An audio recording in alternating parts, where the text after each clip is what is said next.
Waalaikumsalam warahmatullahi wabarakatuh. Terima kasih pembawa acara telah memberikan waktu kepada saya, Bapak Kepala Sekolah yang terhormat, Bapak Ibu Guru yang saya hormati. Alhamdulillah pada kesempatan kali ini saya berkesempatan untuk berbagi praktik baik mengenai budaya positif, khususnya yang akan kita terapkan di sekolah kita. Sebelumnya saya mengucapkan terima kasih kepada Bapak Ibu Guru yang telah bersedia untuk bersama-sama kita belajar, bersama-sama untuk membangun sekolah kita agar menjadi lebih baik. Dalam materi budaya positif, adapun yang akan kita sampaikan adalah perubahan paradigma belajar, disiplin positif, motivasi perilaku manusia, kebutuhan dasar, posisi kontrol restitusi, keyakinan, dan segitiga restitusi. Untuk yang pertama, perubahan paradigma belajar.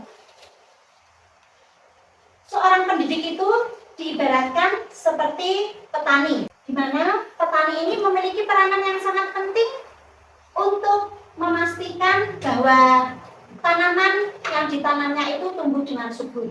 Kemudian tanahnya itu cocok untuk ditanami tanaman yang kita tanami tersebut.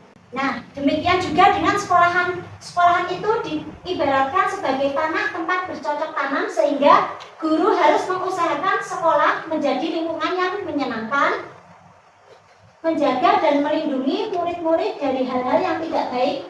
Dengan demikian, karakter murid tumbuh dengan baik. Kalau dalam bertani berarti bagaimana caranya kita menjaga tanaman tersebut agar tumbuh baik, tumbuh subur seperti itu, nggih.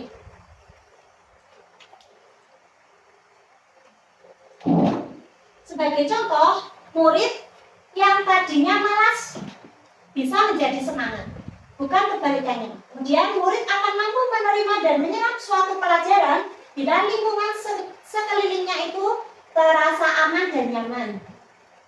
Selama seseorang merasakan tekanan-tekanan dari lingkungannya, maka proses pembelajaran akan sulit terjadi. Dengan demikian, salah satu tanggung jawab kita sebagai seorang guru adalah menciptakan lingkungan yang positif di sekolah kita. Kemudian yang kedua, disiplin positif. Selama ini Bapak Ibu Guru mendengar atau mengucapkan kata disiplin itu bayangannya apa ya Bapak Ibu? Mungkin ada yang bisa memberikan pendapat? Kata disiplin? Ya, silakan Bu. Ini berkaitan dengan aturan. Berkaitan dengan aturan, mematuhi aturan. Nggih. Ya, biasanya kita pengertian disiplin itu adalah sebagai sesuatu untuk kita mengikuti aturan. Kalau ada anak yang tidak mengikuti aturan, berarti kita menganggapnya bahwa anak tersebut tidak disiplin, ya. Nah, kebanyakan orang akan menghubungkan kata disiplin dengan kata tertib, teratur, dan kepatuhan pada peraturan. Kata disiplin juga sering dihubungkan dengan hukuman. Padahal sebenarnya itu sungguh berbeda. Justru malah sebaliknya, hukuman itu kalau bisa kita jadikan sebagai alternatif terakhir terhadap pelanggaran-pelanggaran yang anak-anak kita lakukan.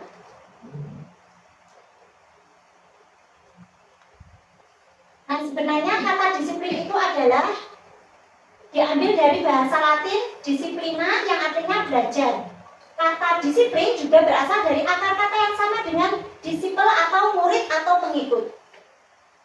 Disiplin diri, di sini kita akan membicarakan mengenai disiplin diri. Nah, disiplin diri itu dapat membuat seseorang menggali potensinya menuju kepada sebuah tujuan, sesuatu yang dihargai dan bermakna. Bagaimana cara diri kita mengontrol diri dan bagaimana menguasai diri untuk memilih tindakan yang mengacu kepada nilai-nilai yang kita hargai sesuai dengan nilai-nilai kebajikan universal. Nah, sebagai pendidik, tujuan kita adalah menciptakan anak-anak yang memiliki disiplin diri, sehingga mereka bisa berperilaku dengan mengacu pada nilai-nilai kebajikan universal dan memiliki motivasi intrinsik, bukan motivasi ekstrinsik atau motivasi internal. Motivasi dia melakukan sesuatu yang berasal dari keyakinan diri sendiri. Nah, nilai-nilai universal atau nilai-nilai kebajikan universal itu adalah nilai-nilai kebaikan yang menjadi kesepakatan bersama, terlepas dari memandang suku, agama, golongan seperti itu, nggih. Kalau kita ketahui dalam kurikulum Merdeka, nah nilai-nilai kebajikan itu tertuang dalam profil pelajar Pancasila, yaitu beriman, bertakwa kepada Tuhan Yang Maha Esa dan berakhlak mulia, mandiri, bernalar kritis, berkebinekaan global, bergotong royong dan kreatif. Kemudian untuk menurut IBO Primary Years Program sikap murid, yang pertama toleransi, rasa hormat, integritas, mandiri, menghargai, antusias, empati, keingintahuan, kreativitas, kerjasama, percaya diri, dan komitmen. Sedangkan menurut IHF ada 9 pilar karakter. Yang pertama cinta Tuhan dan segenap ciptaannya, kemandirian dan tanggung jawab, kejujuran atau amanah, diplomatis, hormat dan santun, dermawan, suka menolong dan gotong royong, percaya diri, kreatif dan pekerja keras, kepemimpinan dan keadilan, baik dan rendah hati, toleransi, kedamaian dan kesatuan. Dari nilai-nilai kebajikan ini, sebenarnya sudah dapat terangkum dalam profil pelajar Pancasila pada kurikulum Merdeka yang kita terapkan saat ini.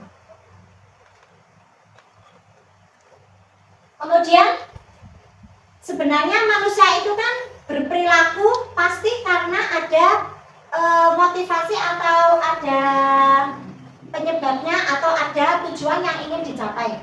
Nah, motivasi perilaku manusia yang pertama adalah untuk menghindari ketidaknyamanan atau hukuman. Nah, di sini khususnya anak-anak kita itu mereka biasanya melaksanakan sebuah tugas dari guru itu karena mereka menghindari ketidaknyamanan atau hukuman. Contohnya misal murid kita mengerjakan PR, kemudian kita bertanya, kenapa kamu kok mengerjakan PR? Mungkin ada yang menjawab, nanti kalau tidak mengerjakan PR kita akan dihukum seperti itu, okay? Atau kalau tidak mengerjakan PR nanti dimarahi oleh bapak ibu guru. Itu berarti dia melakukan sesuatu itu karena motivasi internal atau motivasi eksternal, atau dari luar. Kemudian yang kedua, perilaku tersebut untuk mendapatkan imbalan atau penghargaan dari orang lain. Misal tadi dalam mengerjakan PR, anak-anak juga ada yang menjawab, Bu, kalau saya nanti agar nilainya 100, atau mungkin anak-anak yang mendapatkan nilai 100 nanti akan diberi permen oleh bapak ibu guru. Itu juga sebuah tindakan berdasarkan motivasi dari eksternal karena ingin mendapatkan imbalan. Kemudian yang ketiga adalah untuk menjadi orang yang mereka inginkan dan menghargai diri sendiri dengan nilai-nilai yang mereka percaya. Nah, di sini anak-anak itu melakukan sebuah perbuatan itu karena mereka berdasarkan nilai-nilai yang mereka yakini. Misalkan tadi dalam kita menanya anak kenapa mengerjakan tugas, mungkin ada anak yang menjawab, Bu, saya mengerjakan tugas karena memang itu adalah tanggung jawab saya sebagai murid. Saya tugasnya berkewajiban untuk belajar. Jadi kalau ada tugas jadi saya harus mengerjakan seperti itu. Itu berarti anak-anak sudah mempunyai nilai-nilai internal dari dalam dirinya. Nah, Bapak Ibu, dari ketiga motivasi ini, yang pertama untuk menghindari ketidaknyamanan atau hukuman, yang kedua untuk mendapatkan imbalan atau penghargaan dari orang lain, Dan yang ketiga, untuk menjadi orang yang mereka inginkan atau menghargai diri sendiri dengan nilai-nilai yang mereka yakini. Kalau tadi Bapak Ibu guru sudah menanyakan kepada anak tentang alasan tadi, mungkin dua orang tadi menyampaikan motivasi mereka untuk nomor 1 dan nomor 2. Itu berarti mereka melakukan sesuatu karena motivasi eksternal dari luar ya, untuk menghindari hukuman ataupun untuk mendapatkan pujian atau imbalan. Nah, kita sebagai guru ini sebaiknya atau seharusnya menggiring anak didik kita ini untuk melakukan perbuatan mereka itu berdasarkan keyakinan mereka. Seperti itu, nggih. Mungkin besok bisa kita terapkan di dalam kelas. Kita coba menanya kepada anak-anak kita, mengapa bangun pagi, mengapa berangkat sekolah. Nah, jika ada anak-anak yang masih menjawab dengan motivasi eksternal, kita coba arahkan agar mereka melakukannya sesuai dengan keyakinan mereka.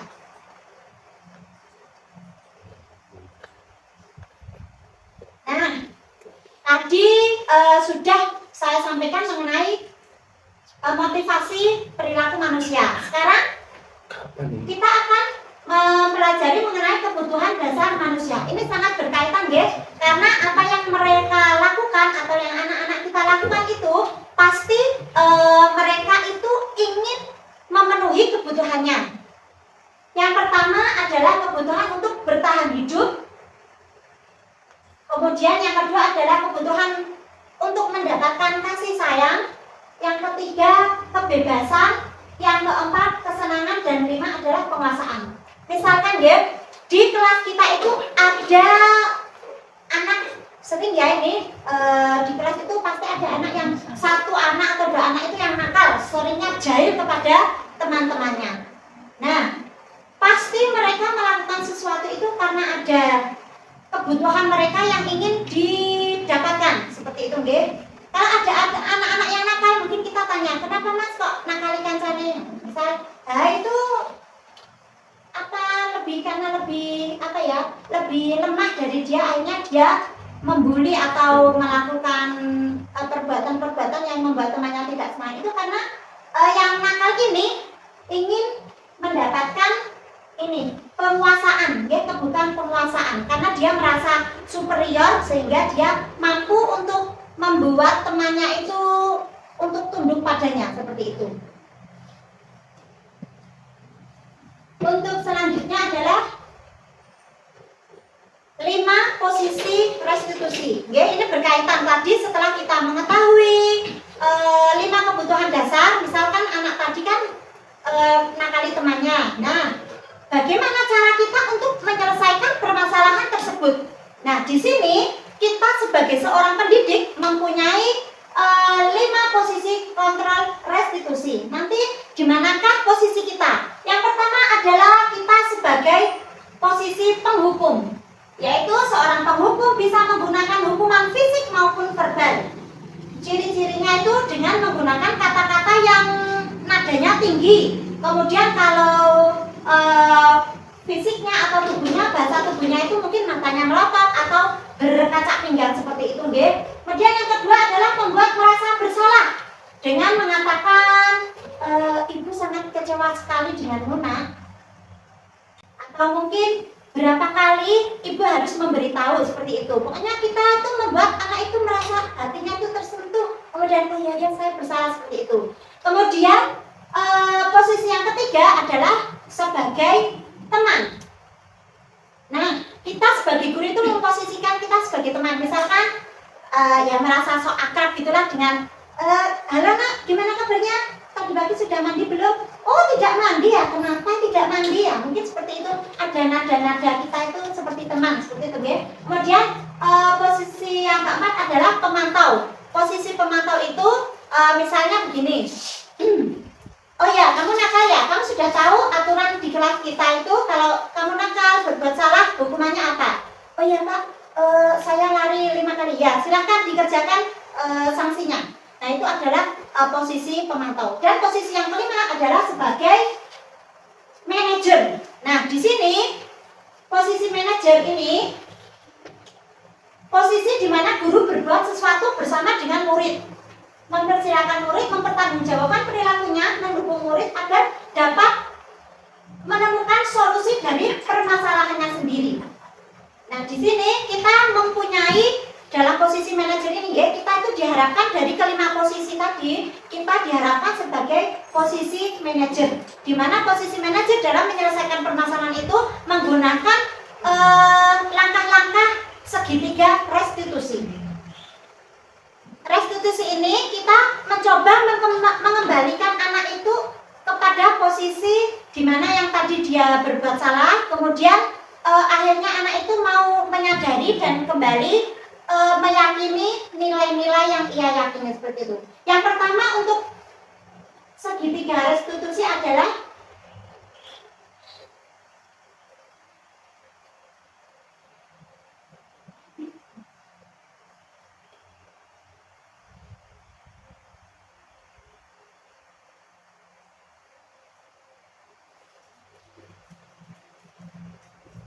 segitiga restitusi yang pertama yaitu langkah-langkahnya menstabilkan identitas. Di sini guru dalam menstabilkan identitas anak-anak itu kita berusaha menetralisir dulu dengan menanyakan berbuat salah itu sesuatu hal yang wajar, tapi asal kita mau memperbaikinya seperti itu. Kemudian setelah kita menstabilkan identitas anak, kita memvalidasi tindakan yang salah. Memvalidasi tindakan yang salah ini kita mencoba menanyakan kepada anak alasan mengapa dia melakukan perbuatan tersebut. Ya, tadi ada 5 kebutuhan. Nah, kebutuhan apa yang anak tersebut akan capai? Kemudian yang terakhir adalah menanyakan keyakinan. Di sini kita bersama anak tersebut mendiskusikan keyakinan yang ia yakini sesuai dengan keyakinan kelas atau kesepakatan kelas. Kemudian kita ajak untuk dia memecahkan permasalahannya sendiri. Seperti itu Bapak Ibu. Mungkin saya ada contoh dalam penerapan segitiga restitusi di dalam kelas.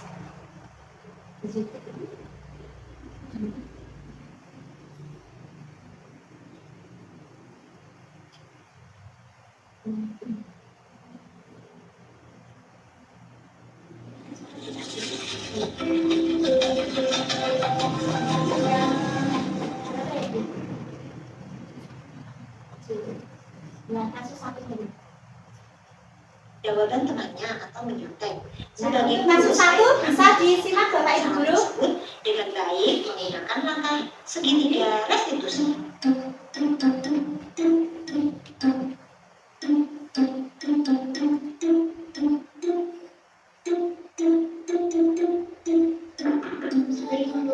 Waalaikumsalam. Oh ya, sini Mbak Isya. Oh ya, baik. Sudah jajan dan istirahat? Sudah melaksanakan sholat zuhur? Mbak Isya, apakah Mbak Isya tahu mengapa guru memanggil Mbak Isya di sini? Tidak tahu, Bu. Tadi saat Mbak Isya bertanya, guru melihat Mbak Isya tengok kanan dan kiri. Sepertinya Mbak Isya sedang mencari-cari jawaban dari apakah betul tadi Mbak Isya itu mencari jawaban dari temannya atau menyontek? Apakah betul Mbak Isya? Iya, Bu. Oh iya Mbak Isya. Nah, ini posisi menstabilkan identitas Bapak Ibu. Itu pasti berbuat salah. Kemudian juga dengan guru pernah berbuat salah. Yang penting kita sebagai manusia harus bisa memperbaiki kesalahan tersebut. Guru makanya Mbak Isya ini tadi menyontek jawaban temannya pasti punya alasan. Alasannya kenapa Mbak Isya? Nah, ini adalah validasi tindakan yang salah. Kesukaan saya malam dan sampai ketiduran. Apakah Mbak Isya tahu perbuatan menyontek itu benar atau salah? Salah. Sudah tahu salah ya. Kemudian perasaan Mbak Isya tadi saat menyontek bagaimana perasaannya? Tidak benar. Kemudian dimarahin sama takut dimarahin guru. Kenapa kok takut dimarahin guru? Karena tangannya sulit. Oh gitu, takut dimarahin guru kalau tangannya jelek sehingga Mbak Isya menyontek seperti itu. Oh iya, baik. Apakah Mbak Isya tahu, masih ingat nilai keyakinan yang sudah kita sepakati di awal pembelajaran? Ya, apa Mbak? Ya, kita harus jujur dalam setiap perbuatan ataupun perkataan kita. Jadi kalau menyontek itu perbuatan yang salah yang tidak jujur, seperti itu ya Mbak. Oke, kalau Mbak Isa sudah tahu bahwa menyontek itu merupakan perbuatan yang tidak jujur atau perbuatan salah serta membuat perasaan Mbak Isya tidak tenang, lalu apa yang akan Mbak Isya lakukan untuk memperbaiki? Saya menyesal telah menyontek. Saya akan meminta maaf kepada teman yang telah saya mulai hari ini. Saya akan tidak mengulanginya lagi. Baik, bagus sekali Mbak Isya. Kemudian untuk penyebab Mbak Isya semalam tidak belajar karena menonton film, bagaimana Mbak Isya? Oh ya Bu, saya akan mengatur waktu saya, disiplin belajar, dan menonton film setelah selesai belajar. Agar besok Mbak Isya tidak menyontek lagi, kalau saat ulangan, apa yang akan Mbak Isya lakukan? Belajar sungguh-sungguh, percaya diri, berdoa, dan mengerjakan semuanya. Bagus sekali ya. Jadi kalau ulang itu Mbak Isya mengerjakan semuanya, berapapun nilainya, kalau itu adalah hasil usaha kita sendiri, maka kita akan merasa puas.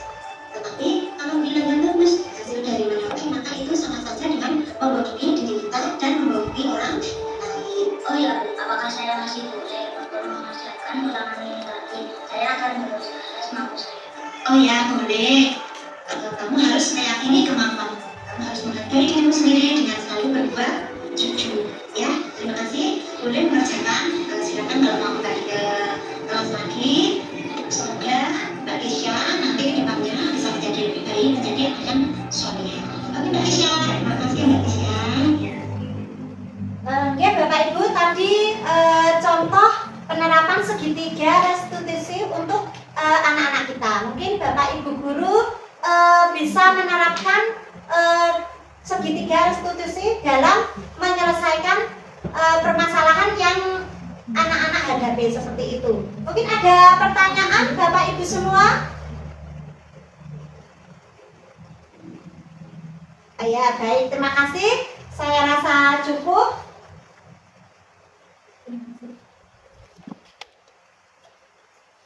Untuk penutup, mari Bapak Ibu guru semua, dari budaya positif tadi apa yang telah kita pelajari, kita semoga bisa menerapkan dalam lingkungan sekolah kita. Yang pertama tadi kita mengetahui kebutuhan murid, kemudian kita bisa memposisikan saat ada permasalahan dengan murid, kita diusahakan sebagai posisi manajer, kemudian menggunakan langkah-langkah segitiga restitusi dalam penyelesaiannya. Anak kita ajak kembali untuk meyakini keyakinan kelas yang telah dibuat. Semoga dengan tadi apa yang telah saya sampaikan bisa memberikan sedikit tambahan ilmu kepada Bapak Ibu guru. Terima kasih, mungkin kita bisa berdiskusi di lain kesempatan. Apabila ada kekurangan dan kesalahan dari diri saya mohon maaf yang sebesar-besarnya. Terima kasih. Wassalamualaikum warahmatullahi wabarakatuh. Muhammadin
Nabi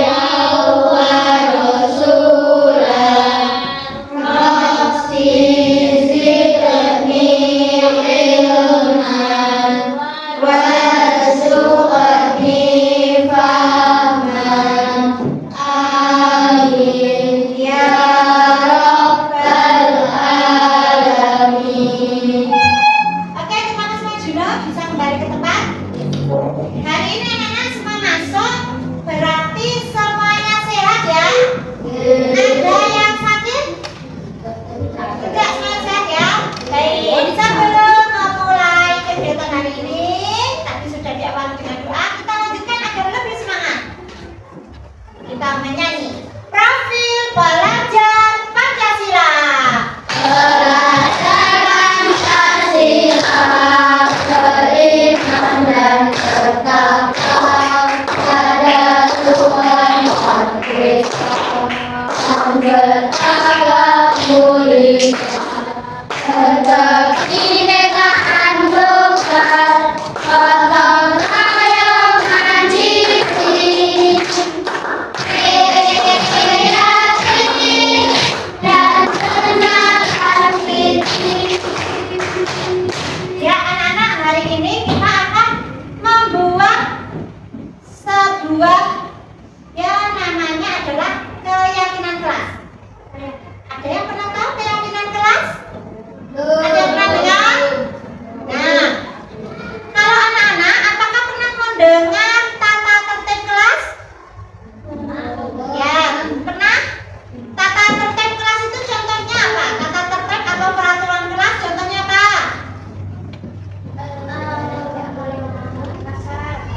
Tidak boleh berkata kasar, apa lagi? Tidak boleh membeda-bedakan teman, membuang sampah pada tempatnya. Apa lagi? Tidak boleh membuli teman. Terus apa lagi? Tidak boleh menyontek.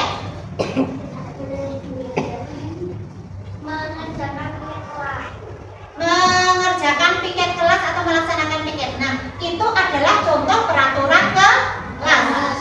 Ada konsekuensinya tidak kalau misal anak tidak melaksanakan piket? Apa tuh konsekuensinya? Mendapatkan sanksi piket besok hari. Nah, anak-anak semua, untuk tadi tata tertib kelas, apakah ada yang melanggar? Ada yang melanggar tidak? Ada yang tidak piket, membuang sampah sembarangan, ada yang menyontek, ada yang membuli teman. Apakah ada? Ada. Siapa di kelas ini? Ya, siapa lagi yang ini melanggar peraturan? Kira-kira kenapa kok melanggar peraturan? Kenapa kok melanggar peraturan? Malas, apa lagi? Lupa, terus apa lagi? Tidak disiplin.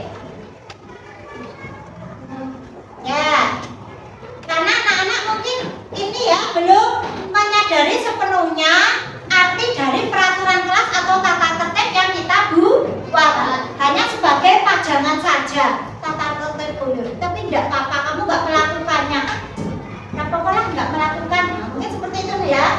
Nah, sekarang kita akan memperbarui tata tertib itu atau peraturan itu menjadi sebuah keyakinan kelas. Menjadi apa? Keyakinan kelas ini mirip-mirip dengan tata tertib. Ya, jadi nanti keyakinan kelas itu juga berisi peraturan atau seperti tata tertib yang kita laksanakan bersama. Kita buat bersama dan kita laksanakan bersama. Kamu membuat keyakinan kelas itu berdasarkan nilai-nilai kebaikan, nilai-nilai kebajikan yang kamu yakini dalam hatimu, yang kamu yakini dalam dirimu. Kalau kamu melakukan kebajikan itu, melakukan kebaikan itu, kamu akan menjadi anak-anak yang lebih baik. Nah, nilai-nilai kebaikan, nilai-nilai kebajikan itu kan berarti nilai yang baik. Kalau kamu melaksanakan nilai itu, berarti kamu akan menjadi lebih baik. Seperti itu ya. Kalau kamu melanggar bagaimana? Berarti tidak bertanggung jawab dengan apa yang diyakini. Baik. Sudah tahu nggih maksud dari keyakinan kelas ini nggih? Tadi keyakinan kelas itu mirip-mirip seperti peraturan kelas, tetapi keyakinan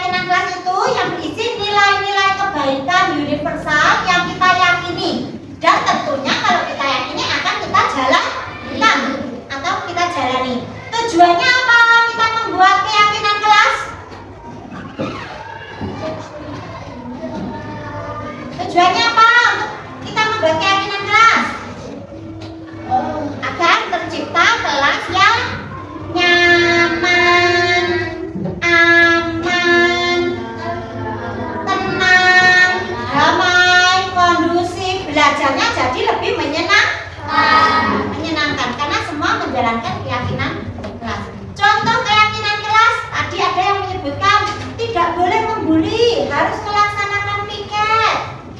Terus lagi jujur. Kalau ulangan tidak boleh menyontek. Nah, itu termasuk dalam keyakinan kelas. Tetapi di keyakinan kelas ini kita harus menggunakan kalimat yang singkat, jelas, dan kalimatnya itu positif. Kalimatnya itu apa? Positif. Arti positif, Pak. Positif ya. Arti kata positif itu berarti kalimatnya yang kalimat baik, tidak negatif. Kalimat negatif itu contohnya ada kata tidak. Misalkan seperti tadi ada yang menyebutkan tidak boleh membuli. Nah, itu namanya kalimat negatif. Tidak boleh, ya. Nah, kebalikan dari kalimat negatif adalah kalimat positif. Kalau anak-anak tidak membuli teman, berarti anak-anak apa dengan teman? Kebalikannya dari membuli teman. Menyayangi teman, betul. Berarti nanti kalimatnya anak-anak seperti ini. Menyayangi teman. Tadi ada melaksanakan piket. Tadi Bu tidak boleh menyontek saat ulangan. Berarti menyontek itu perbuatan apa? Salah, ya? Masih jujur apa tidak jujur? Tidak jujur, ya? Berarti menyontek itu apa, Mas Aju? Kalimat positifnya jujur dalam mengerjakan ulangan, atau jujur dalam berkata, jujur dalam bertindak. Ya? Misal ada yang kentut di dalam kelas, kamu kentut ya? Tidak, padahal kentut. Itu berarti tidak jujur dalam perbuatan. Perkataannya juga jadi tidak jujur. Ya, paham ya? Arti jujur dalam perkataan dan perbuatan sudah tahu ya. Kemudian keyakinan kelas ini kita buat, ya, Pak Tata, kita buat untuk antar sesama teman atau sesama murid, dan juga kepada Bapak Ibu guru. Ya, keyakinan kelas dengan sesama murid, sesama teman, kamu harus bagaimana? Baik, atau misal peduli dengan teman, sopan jika bertingkah laku, santun jika berbicara, terus menyayangi teman. Kalau dengan Bapak Ibu guru, betul, menghormati guru. Apalagi kalau guru sedang menerangkan, mendengarkan penjelasan guru. Kalau ada tugas, mengerjakan tugas dengan penuh tanggung jawab.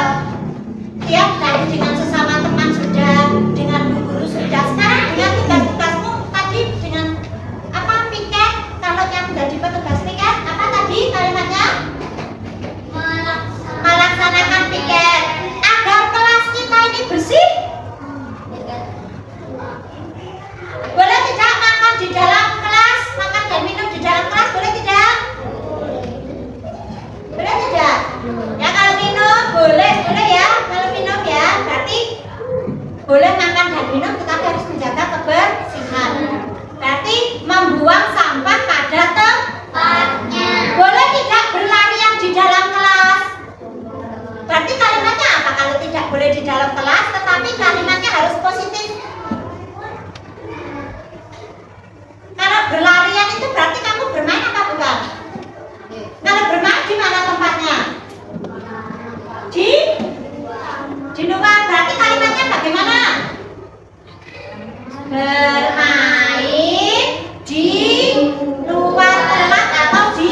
di sini ada beberapa yang sama ya.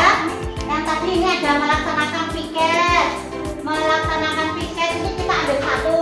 Kemudian menyayangi teman dan guru, menghormati guru, menyayangi teman. Nah, kita ambil satu juga ya. Terus saat guru menerangkan harus memperhatikan, mendengarkan guru saat menjelaskan. Nah, ini kita ambil satu juga. Kemudian mengangkat tangan saat ingin berbicara sudah. Mengucapkan salam saat mau masuk kelas ya. Ini sudah ada perwakilan-perwakilan. Satu lagi.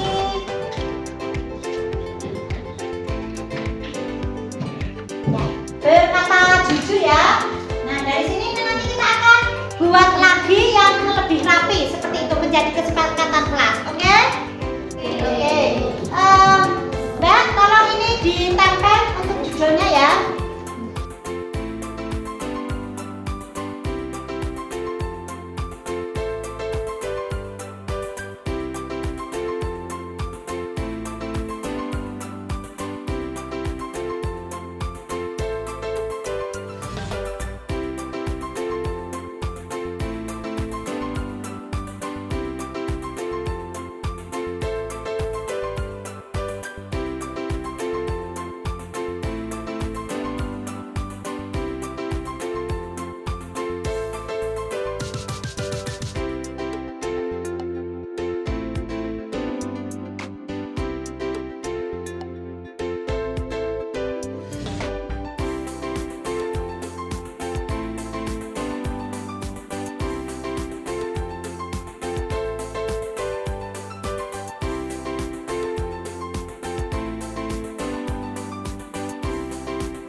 saya Fadila kelas 4.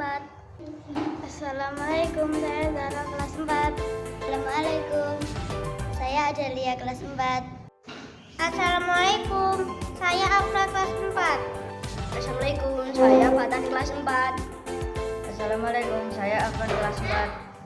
Assalamualaikum, saya Faisal kelas 4. Assalamualaikum, saya Yoga kelas 4.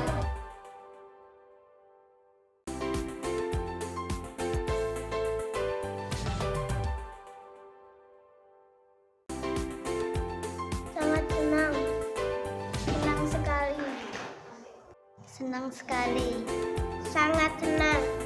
Senang sekali. Sangat senang. Sangat senang sekali. Sangat-sangat senang.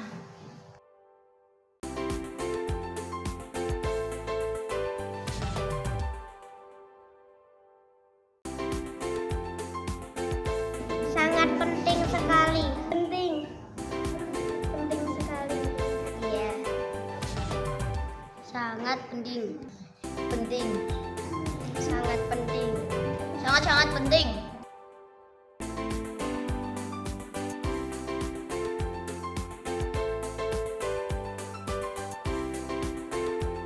Agar kelas menjadi tertib.